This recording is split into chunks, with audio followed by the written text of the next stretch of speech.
పిఠాపురం మండలం నరసింహపురం గ్రామంలో తెలుగుదేశం పార్టీ నాయకుడు రాయుడు గణేష్ నేతృత్వంలో Pithapuram Vijaya orthopaedic super speciality hospital doctor Gangadhar ఆధ్వర్యంలో ఉచిత వైద్య శిబిరాన్ని నిర్వహించారు. ఈ ఉచిత వైద్య శిబిరాన్ని తెలుగుదేశం పార్టీ రాష్ట్ర అధికార ప్రతినిధి పిఠాపురం మాజీ ఎమ్మెల్యే వర్మ ప్రారంభించారు. ఈ సందర్భంగా డాక్టర్ గంగాధర్ ప్రజలకు వైద్యం అందించి ఉచితంగా మందులు అందించారు. ఈ సందర్భంగా మాజీ ఎమ్మెల్యే వర్మ మీడియాతో మాట్లాడారు. కార్యక్రమంలో పిఠాపురం మండల తెలుగుదేశం పార్టీ పిఠాపురం మండల అధ్యక్షుడు సిక్ముళ్ల గంగాధర్, మాజీ జెడ్పీటీసీ బర్ల అప్పారావు, రాయుడు రాజు తదితరులు పాల్గొన్నారు.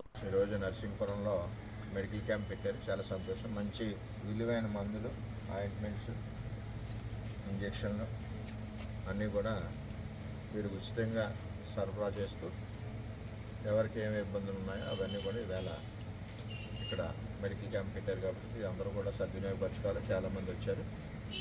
చక్కటి కార్యక్రమం. డాక్టర్ గంగాధర్ గారు ఇటువంటి ఈ గ్రామంలోనే కాకుండా నెలకొక గ్రామంలో పెడితే నియోజకవర్గంలో ఉన్న ప్రజలందరికీ ఉపయోగపడుతుందని చెప్పి కోరుకుంటూ, అదేవిధంగా విజయ ఆర్థో కేర్ హాస్పిటల్లో ఈ కార్యక్రమం చేస్తూ